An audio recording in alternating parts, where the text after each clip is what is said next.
Hi Pisces, so I'm going to do a 3-month forecast for November, December and January. Find out an overview of what's going to happen each month. There will be a part 2 in subscription of a 44 Spiritual You as per usual. If you want to inquire about a personal reading with myself, please click the link under my bio or in description. Right, I'm just going to set the cards out first. So November, December, January.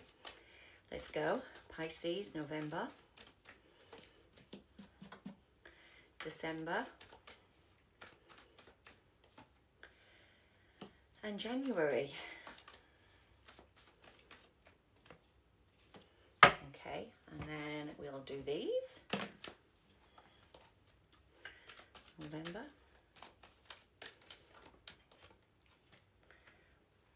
December, wow, and January.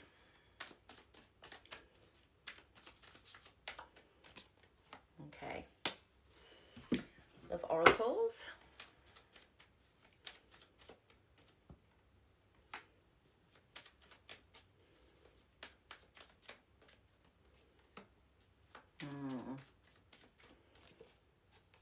I think there's a little bit of a breakdown in a relationship here because I've got separation and there's a lot of processing feelings that are needing to happen. So this is for those that are in separation at the moment, maybe. So let's get the tarot out and then we can go through it bit by bit. I can kind of see a pattern forming now. So what's your energy for the next 3 months, Pisces? Just an overview there, please. The lovers, you might have choices in love or you're trying to connect to love. Let's get November, December, wow, January. Oh my goodness, what is going on? I mean, January looks like there's some sort of forward momentum, there's some solid energy coming forward, but we have got a lot of soul searching, a lot of internal stuff here. We've got the High Priestess, which is your card, and then we've got the Hermit, which is about gaining some wisdom. Could be dealing with a Virgo, but it could just be you working through some stuff, but we'll go through it bit by bit. So in terms of you, your 3 months is the lovers, so that could be a Gemini that you're dealing with, but it could also be something to do with you aligning in love, you know, aligning to a connection or aligning to yourself and loving yourself. But we'll find out in part 2 a bit more about that. So in November, the first card I have got is separation. So it says time apart from your partner is on the horizon, and it also says take the risk. You're very close to achieving your goal. So it could be a lot of things there. It could be you taking risks in your life and that you are worked hard and you're near your goal, but there is a separation of some kind as well. The High Priestess in play now does show me straight off the bat that you're really going within. You're trying to use your intuition to gain some sort of clarity over something. You're also trying to align back to something because we've got a lot of alignment here. So let's have a look. Let's go into it a little bit more. So Pisces, please. November. This is definitely to do with love. That you're waiting for love, or you're waiting to make a decision regarding something in love. Maybe it's because you're in separation and you're waiting to see what happens, what you can build here in love. There's a sincerity about you. There's a King of Swords, Libra, Gemini, Aquarius, but this could also be a sense of taking back control, taking back a focus in your life. You've been waiting and maybe it's time to take action. And it says take a risk. So a King of Swords is a very big risk taker. He's the sword, so it's like he goes into battle. He fights for what he wants. He's very analytical, very focused in conversation, communication, and he is an action taker. So it could be that it's asking you for something that you've been waiting on to take action in. You're being very quiet at the moment, Pisces, because you've got your energy of the High Priestess. So you could be gaining some insight. You might be using your intuition. You might even be getting some downloads regarding something that you feel sincere about in the month of November.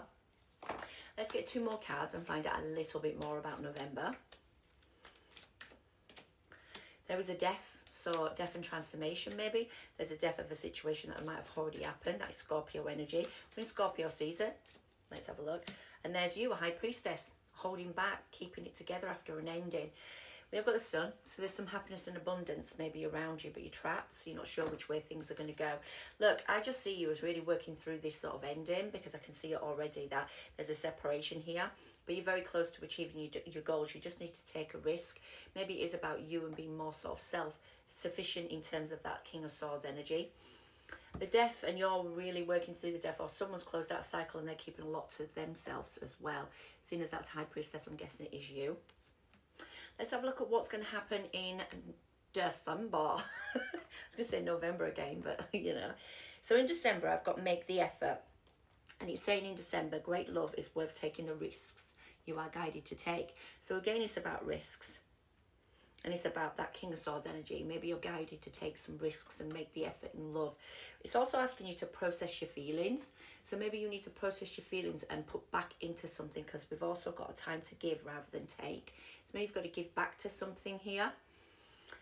It is also the Hermit energy. So it could be to do with something that you're soul searching, internally hermiting, you know, or it could be a Virgo that you're dealing with.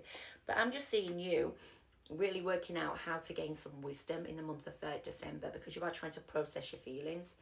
There is definitely something there, the time to give rather than take. So I'm not quite sure what that is.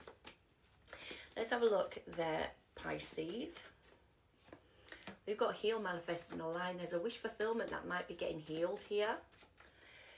There's walking away from things that don't serve. Maybe it's that processing your feelings. You're walking away from that sort of hermit energy now, and you're moving forward towards healing. And then we've got a strategy. There's that Two of Swords still. There is that Two of Swords. And there's an investigation, learning, taking knowledge, or finding knowledge in something. We have got the Seven of Swords again, which the Seven of Swords, which does indicate keeping a lot to yourself. You're doing a lot of that with the High Priestess. So you're keeping a lot internally on how you feel. You're walking away from things that don't serve you, or strategizing ways of walking away from things that don't serve you, so you can heal, manifest, and align to things. Maybe it's to come out of this, say it is a separation, to actually come out of that feeling there and process that feeling towards healing. This could be someone that wants to heal a situation with you. So let's have a look. 2 more cards, please, for Pisces. We have got a union, or a marriage, or a community. And we've got, there's a lot of wounds or exhaustion in that. There's a lot of changes in your stability that needs to be had. Maybe you're making a lot of changes there. Virgo, Taurus, Capricorn. Maybe someone's making a change with you, coming towards you. Either way, I feel that's something that needs to happen. There's a lot of wounds in a union. There's a lot of exhaustion, but someone wants to keep fighting for something here. Right, let's have a look at December now. No, January. What am I going on about? You see, this is it. Anyway, it says calling in your soulmate. You see, this is where things start getting really good. So January, calling in your soulmate. Your prayers, affirmations, and visualizations bring you together. But it says bring you together. So it could be you're calling in a new soulmate, or there's a situation here that you're calling in again. You've got the higher power. So that does automatically indicate that you are the High Priestess here as well. The higher power is intuition, knowing what you need to do. And then we've also got communication is key. So it could be that there is some sort of merging into a newness in January, because we've also got stability and progression and success. So I feel like there's some really good energy coming in January for you. We'll see with the clarifiers though. Let's have a look at Pisces. Single, self-reliant, self-sufficient. It could be something to do with your business, something to do with your career, your job, whatever you do.